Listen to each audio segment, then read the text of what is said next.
Maintenance Committee, Maintenance Equipment Committee, NCHRP, actually chair that committee. I know Tim, Dennis, Amy, and some other folks are on that committee. I guess I'll take a second to this to let you know that NCHRP actually sort of represents the intersection of what you guys do as practitioners, as fleet managers, with the research community. So on the NCHRP, we actually have a number of academics as well as people from the industry, along with a strong presence of DOT folks who are half the committee, either current or former DOT people. So those of you who aren't interested or aren't familiar with that, the TRB conference or the NCHRP committee, please feel free to come talk to me, either Kim or Dennis or Amy.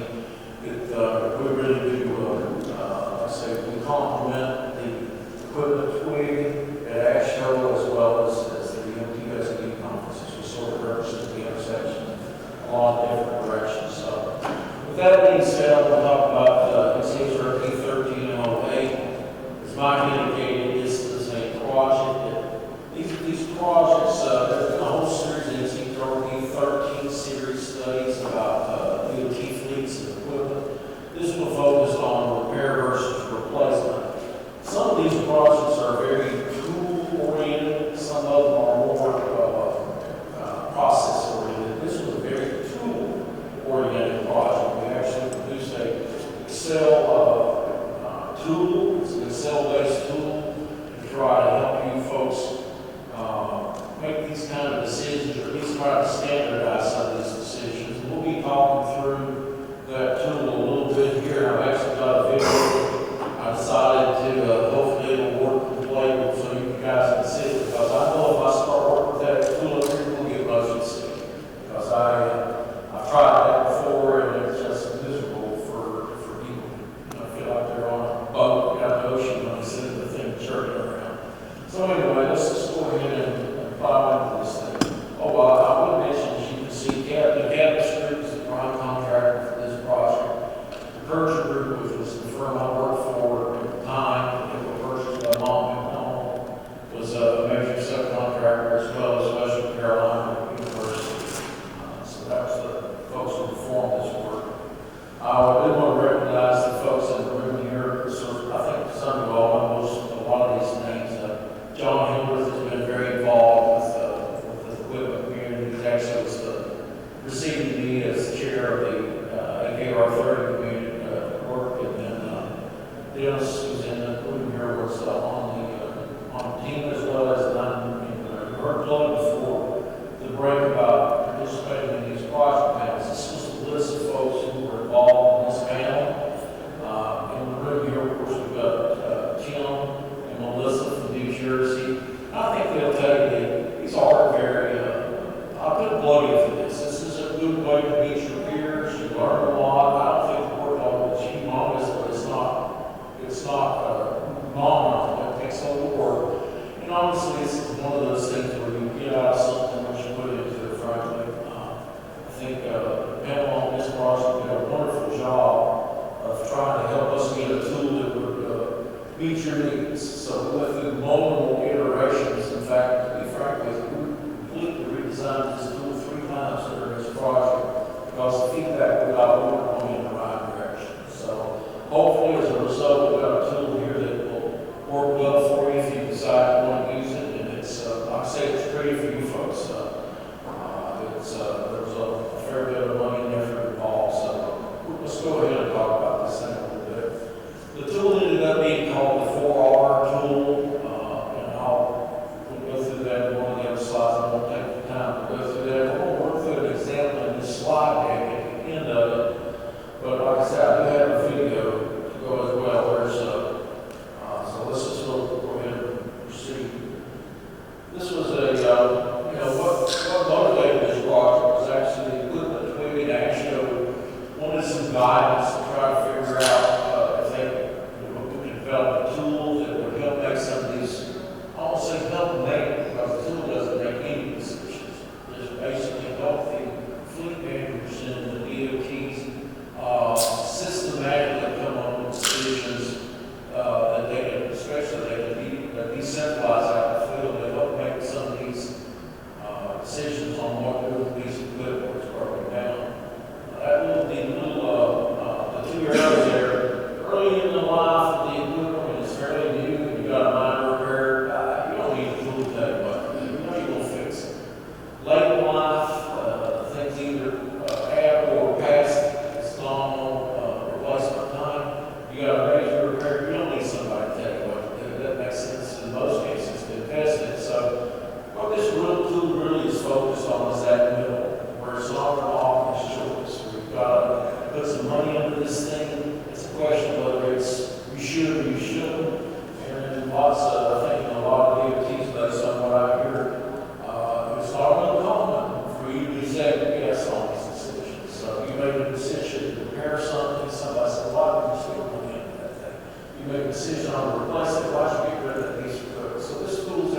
part of this is to try to help you support some of your decision making, so that if in those cases where people are throwing second guessing, at least you got a definitive process to make these decisions. But as you'll see in this presentation, I think we gave a lot of emphasis on the fact that the reality is you may be faced with the same decision on a similar piece of equipment, similar amount of repairs, and depending on the circumstances, you may end up with two different decisions, and the tool's designed to support that. Because in one case, it may be you've got a dump truck down, it really doesn't work, makes financial sense to invest in that thing because you're in the middle of snow season, and you can't get a truck, and you know that you want it, so that's you end up making a decision. It may not be the smartest financial decision in the world. It's about trying to keep the roads clear and keep the people off your back. I mean, that's a perfectly defensible decision.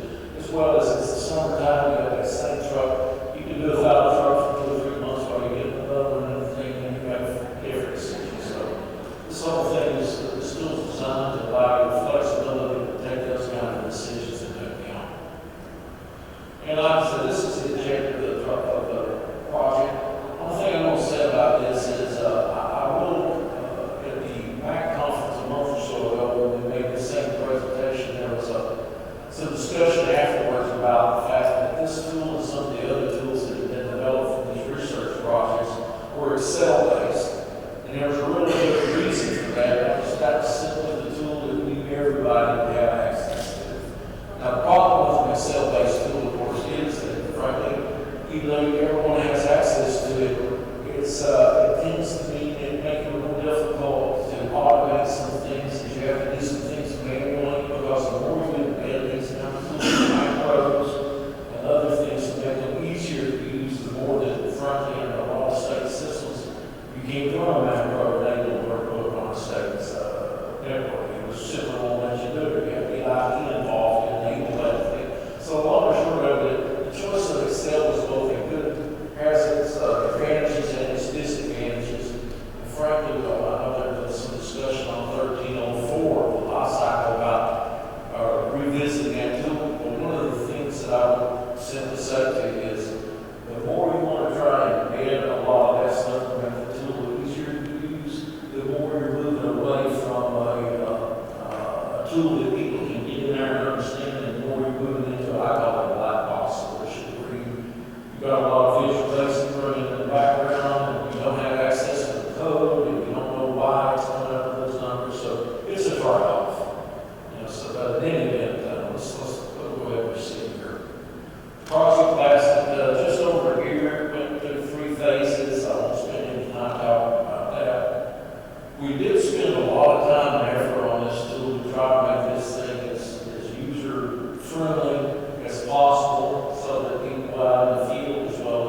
decision versus the rebuild decision versus the replace decision.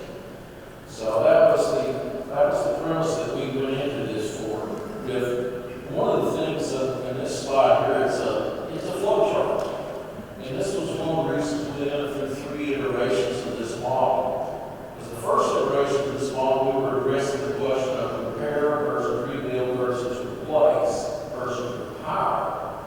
We were assuming that the fleet manager addressed all those questions at one time. That's not the way that you guys work. That's not the way it works.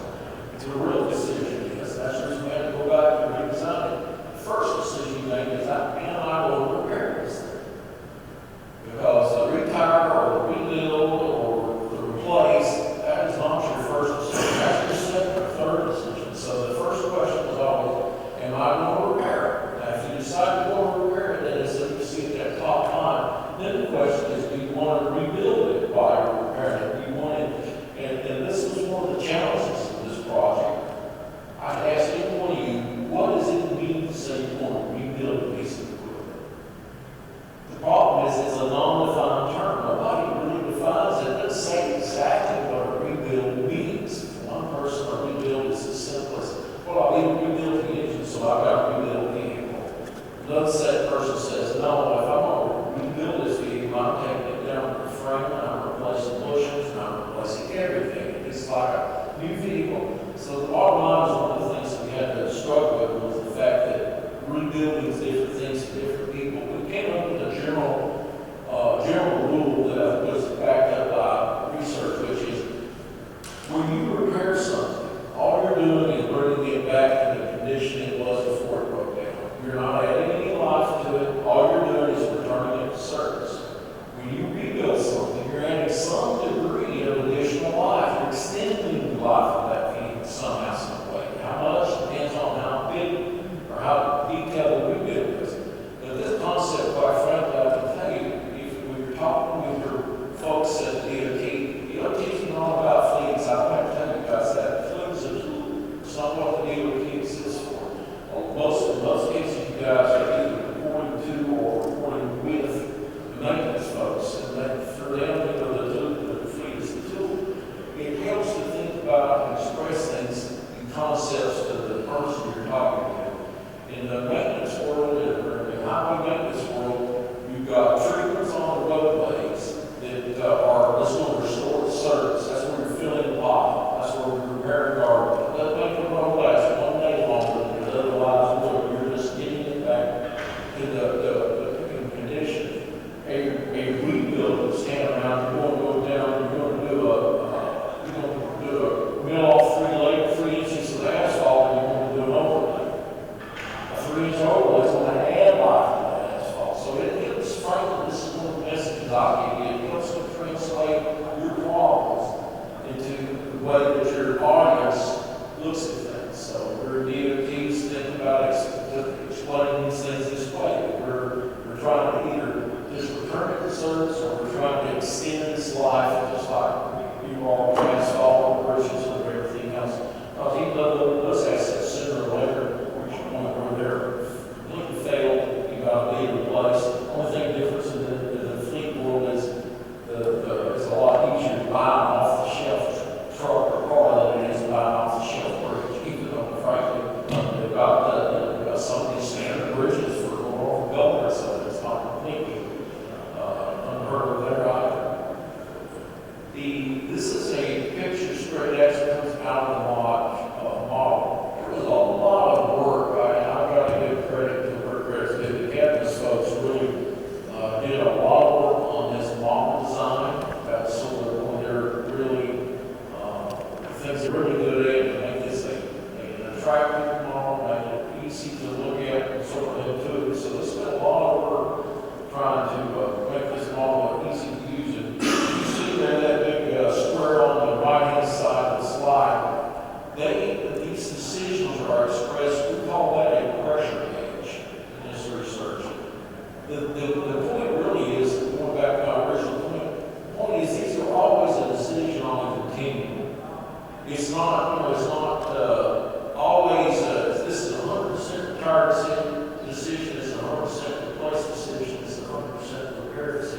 it's always somewhere. And in lots of cases, it can be fairly, we can flip a coin between doing between replacing it and repairing it, and you can come up equally. So this gives you some sense of how strong this decision is to go in one direction or the other. In a case where the pressure gauge is indicating strongly one decision or other, it's just intended to make you think about it a little harder before you make another decision.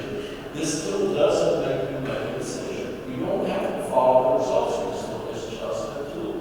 The idea is that, and again, if you're a lot of the entities, the amount of I call it decision authority that's been delegated out to the districts varies. In some cases, the DOT very centralized, the management making all these big decisions. In some cases, it's the district shop manager, maybe the county shop manager. So, long and short of it is this tool's intended to make it a little more, provide a little structure to the decision making. So, moving on, and again, I've already described this all repair, you will see this particular example. What you see is there's a graphic for the internet initiation score, which that's when you first put in the parameters. You do nothing, you just plug in and bear down. That's your initiation score. And when you fill in some additional information, it results in a rebuild versus repair score. And then finally, you get into a repair versus replace. Remember that flow chart I had with the slides ago? That's what you see. The first pressure gauge is about what was the initial decision, and then the other ones are the subsequent decisions. But again, I've got a video here that if we have time, we actually recorded it. They're on the website. You can download it. Of course, all these products are available on the web. This report is free on the web. This PowerPoint I'm showing you is downloadable from the web, and we actually recorded two, I call them YouTube videos. We walk through using this thing, and it really makes it pretty easy. It's one of those pictures worth 1,000 words. Sometimes sit there and talk all day. It's really easy to watch the tool in action. What you're seeing here is the second module of this thing, the economic demand. There's two parts of the economic analysis module. It's much more quantitative. We've got a second video that talks through that. But in the bottom line, what you're seeing there is you have to be able to plug in those things. The first line is what's the hour after you've done this work, and we add in additional life. That's and how much did it take you to reach that additional life? What's going to be the value of that machine? This is an identity item, so I realize it's hard for you to see. That's what you're seeing up there in that top middle. Those are the inputs. What type of appreciation method are you using for this? There's some description in there. I'm not going to give you an accounting class today. I'm sure you're really disappointed about that. Exactly. Bottom line is that there's impacts of appreciation come into play, so whether it's a good decision economically or not. How long when you think about the end value of this machine? Plug in those variables, and it ends up also coming up with some repair, gives you an analysis of what those things look like. It charts the results so that you can read that chart, and after a while, this is a little more complicated than I would like, but it is what it is. This is a complicated calculation. It helps you try to make some of those decisions. This just shows you what the chart looks like when you provide the input. Again, this is a 9 test. You guys can this thing where you're sitting, download it, look at it, read the report, watch the video. It'll make a lot more sense to you. This is an example of what the analysis looks like. This is actually very similar to a life cycle analysis for your fleet. If you're doing it yourself or using software, this is the kind of calculation that software uses. This is what I said is graphical results from the economic analysis model. It shows you what it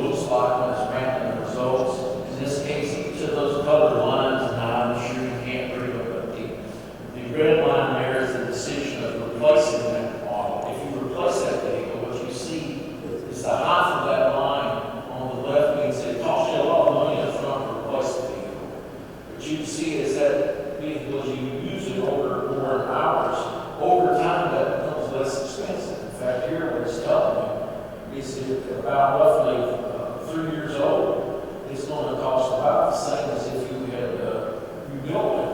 And at about 4 years old, it's going to cost you about the same as if you would have just repaired it. And then for every year past that, 5 on, the smart decision would have been to replace the vehicle way back at the beginning.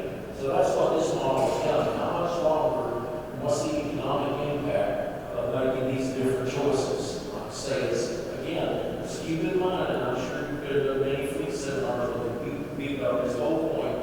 You got capital costs, and you got operating operation costs. Capital costs are high at the beginning, and then over time they decline. Maintenance operation costs are low at the beginning, and they increase over time. The intersection of those two graphs, I guess your life cycle curve, and that's where you're trying to figure out where you want to operate. And this is, again, this is consistent with the health description. This is going to walk through a very simplistic, this is just a slide, this is not the actual one. I did have a video on one that does a much better job than I set up here to do. So essentially, this is just a one example. In this particular example, if you can read it, hopefully you can. We got a 3/4 ton two-wheel drive pickup. It's got some minor to moderate damage. The operator lost control, struck a roadside bush. I suspect that is a scenario we've encountered before. He was at the time that this happened, I was doing a routine highway maintenance inspection. So he was out there looking at the roads, it probably stolen or beginning to snow or already snowed. He was just trying to figure out what kind of conditions the roads were. This vehicle cost $29,950 new to replace it when it was put in service. The replacement cost to buy another one was $35,500. So we've had some appreciation of vehicle costs. I'm sure everybody in the room can understand that that's a real thing. The equipment was active, and you've got 382 of these pieces of equipment. So in this case, we plugged all this information into the thing, and you probably read it on down in the bottom left-hand corner. It's giving you a score, and I've got actually my class is close to that problem. You got a score of 87.5 saying that you ought to repair this thing. So that right off the bat it's saying strong repair. Well, minor damage. You know, if we don't have the information here, it's minor damage. You don't know how much use the truck had on it and how many more years it's left. But that's what the machine would, this thing would tell you. Probably ought to repair it. Then step two of the question is, now that you've decided to repair it, should you rebuild it? In this particular case, and again, we're not reporting to it, it's giving you a score of 17.2, saying no, it probably doesn't make sense to rebuild this truck. In this particular case, and you don't have all the facts here, this is just a shorthand example. In this particular case, the additional investment to try to rebuild this equipment simply didn't make sense. That's what that pressure gauge is telling you. And and again, picture word, 1,000 words. So what I want to do now, how's our time here? What I want to do here is I've got this one video. This is, if you go on the website, the NCHRP website for this report, you'll see links to these two videos. John Hillworth, who was one of the project people, he's a professor at Western Carolina. We figured John was the best guy on our team that's used to talking to groups and trying to explain things. So we have John make this video here, and I think I've already got to keep it up here. Yes. All right, so we'll see how well this works. Where did that come from? Speakers on this machine. See how that.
designed to help food managers make a decision of what to do with the piece of past equipment. We'll start here on the first tab, this introduction tab. At the top, you'll notice it provides basic information, summary of the tool lines. There's two modules, we'll discuss those in a second, as well as the color scheme. Perhaps most importantly, is this ready to begin? Recommended use of the tool is to save a clean copy for each individual analysis appropriately and reflect that.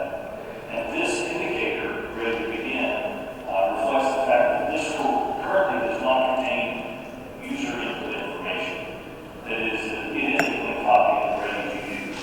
This is important so that user information from a previous or another analysis isn't inadvertently deleted. The tool consists of two modules, the decision module and an economic analysis module. The decision module is described here and is contained on these first four green tabs. The steps to using the decision module are listed. In the center, you'll see this flow chart reflects how the decision process is made and the recommendations that result from it. It's a dynamic chart, and as user inputs are provided and recommendations are reached, the red X's will turn to green check marks to show how the flow from the initiation to one of the four repair, rebuild, replace, retire outcomes. On each of those tabs, as the inputs are provided and recommendations are made, is a chart that looks like this chart on the right. This is an example. It shows the score based on the user input and the recommendation. Below that is the information on the economic analysis module that's contained in this red tab number 5. The economic analysis module is designed to provide information to the user about the future economic impacts of the decision. We'll cover that module in a separate video. So now let's go to this starting point, the initiation tab number 1 here. On the left-hand side, you see 11 criteria in needed user input. And on the right-hand side, you see a chart, the pressure gauge chart that currently indicates no score because user inputs have not been provided. Looking at each of the criteria, you'll notice that there's a checkbox to exclude that variable. The user can simply check that box to include or exclude a variable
strong indication that repair versus non-repair is the recommended action, is the appropriate action.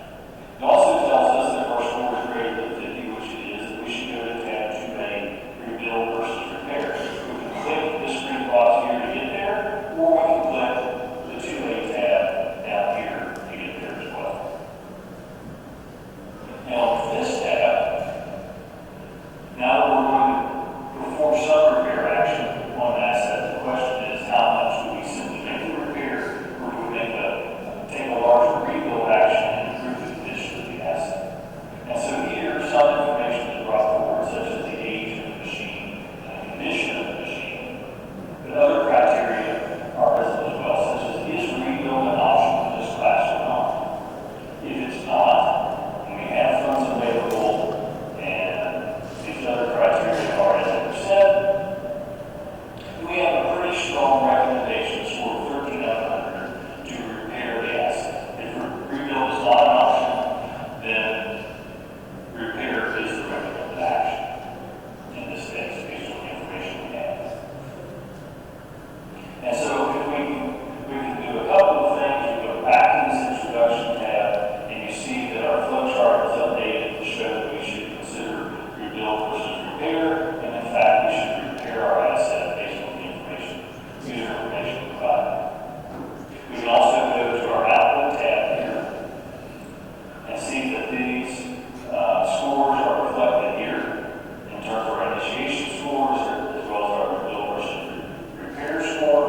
Our recommended output is repair, and then below is a summary of our inputs that is set up and ready to print for the user to provide paper documentation or PDF documentation of the decision process as well. Let's go back and let's make a slight change. So let's keep our estimated cost of repair limit. But instead of the machine being slightly less than half of its replacement age, what if it was 10,000 hours? So it's closer to its replacement age. It's not completely there, right?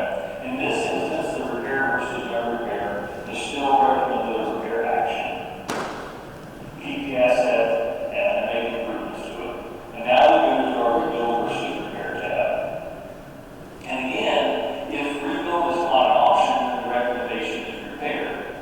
It's not quite as strong because our asset's a little bit older.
wants to exclude that asset, or I'm sorry, that criteria from the analysis. So we can simply take it out of the analysis, or we have a slider bar that allows us to adjust the weight of that. And you notice that as we do that, the relative weights of each of the criteria that go into the decision, and in this case, the repair decision, is adjusted appropriately. So if we were to exclude resale value, and you'll notice that that weight goes to zero, and the weight that criteria did have is reallocated across the other criteria going into the decision. And so you see the criteria that go into the repair decision, you see the criteria that go into the rebuild decision, and you see the criteria that go into the replace decision, and the weights can be adjusted appropriately. Our output tab documents the results of all of that analysis.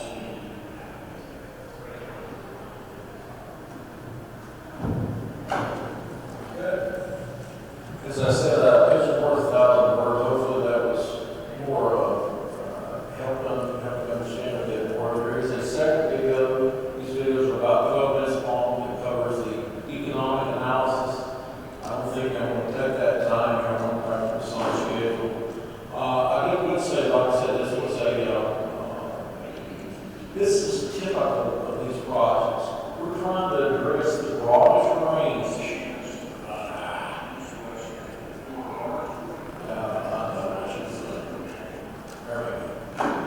Again, this is the links that are in the deck. If you download it, you'll find the links. They're also on the web. The other video talks about economic analysis. It's more or less oriented the same way. It's a little more complicated. It talks about A and B coefficients of your curves. If you're doing life cycle analysis, that's nothing more than what your trend line is. You take it off the trend line of economic analysis. Again, if you're a numbers guy like Andy here, I'm sure this is segregation figures or not. It's a little more intimidating, but still it's doable. Again, the point of here is you saw that you can include or exclude all these values. You can decide whether to include or not. You can also adjust how strong they are. So this is intended to cover the widest potential range of situations, and it's up to you folks to decide where that belongs. Now, I'll give you one little hint. I think it wasn't probably very obvious in that video. Those slider bars that you talked about where you can adjust how strong or how weak this particular criteria is, they are not linear. On purpose, we decided that we didn't want to completely skew this thing by just a little bit of movement. So the long and short of it is, if you don't move those bars a long way over to the right or a long way over to the left, you're not going to see much change on it. I'm going to use something called you'll never hear me use this term again, a data distribution. But that's the way it's working. But the long and short of it is, unless you really push that thing towards the ends, it doesn't have a big impact. As the closer it gets towards the ends, the more it weights into the decision. But anyway, I'm going to stop talking at this point and ask if there's any questions about what you've seen. Have any questions? Are you confused? I have a question. Yes, sir. There's one of those data inputs that I get a little confused about. I don't know if you can help me a little bit. But I think it was the second one highlighted. There's the repair cost and then the repair limit. And that limit is one that I struggle with a little bit. And based on previous times I've asked this question, I kind of understand that there are some out there that have a rule of thumb based on maybe the acquisition cost. They don't typically spend more than that. But do you have the ability to talk to that a little bit? I'll try, but I will start by asking folks in the group here, do any of you have used repair limits?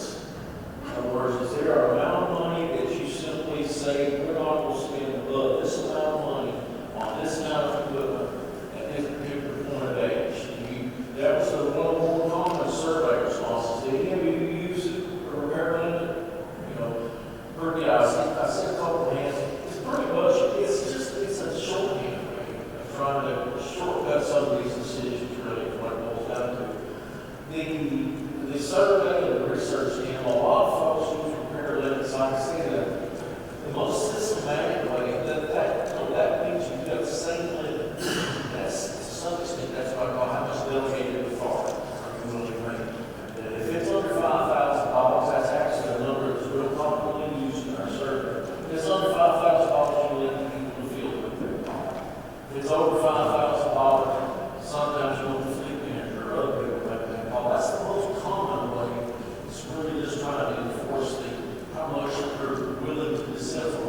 decision.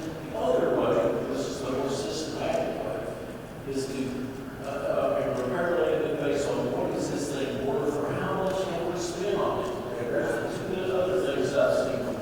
If we should, or what rule of thumb that we came across, is in some fleets, I've been curious to see if anybody was going to does that.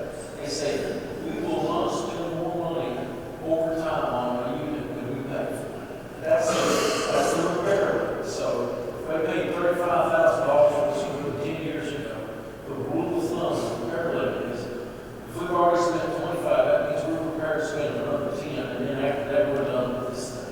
We're not going to spend any more. That's another example of repair limit. The third example I'll give you is this $35,000 machine is now worth $5,000 at auction, and I've got a $6,000 repair. There's another example of a rule of thumb where I'm going to spend more on this piece of equipment, and it's worth, but when we're done, it's still only worth what it's worth, and no matter what we spend more than that. So there's the three examples that come up to me, and it's not all fleets use these things. I know I think we're fairly centralized, I think we make a lot of these calls. See if you could call it, that means less because you're not using as much delegated decision making. And some of my clients, they sort of, the districts run their own little show, and this is just to try to say, this is, you get yelled at, we want to be involved, we cannot tell you what to do. We want to make sure that you're not spending $20,000 on machines for $5,000. We're trying to hold you back. In that tool, if the repair exceeds the limit, that's an automatic. It's a no-go. Well, yeah, that's why the tool's waiting. We said stop. We're not going to make that repair, then we'll go down to that next level decision. Or are we going to replace it? Or are we going to retire it? Now, there wasn't a lot of time John spent in that example. Just be aware that the retire decision, that decision is a function of two things. How much was it used? If you got equipment that you're not using, and you don't think you're going to use it a ton, let's face it, you repair a machine that's got a normal life cycle replacement of 10 years, it's already 12 years, you're going to repair it, guess what? It's going to be the last piece of equipment anybody's going to roll out of that yard.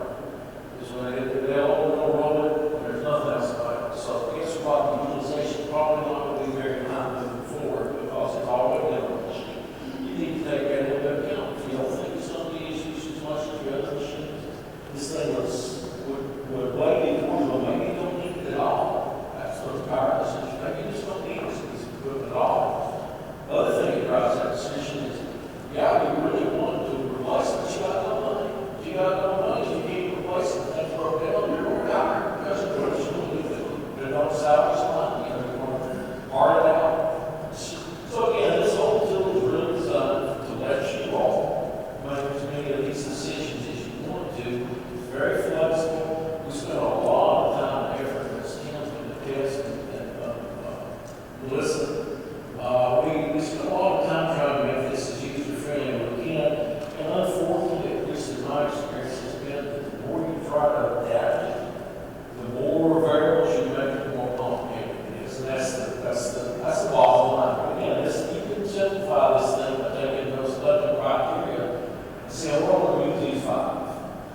So the market factor is a consideration. So if you use your tool that says replace it, you know, it's going to take 2 years to replace it. You end up spending the money to repair it. You know, give the data that shows how much we overspend.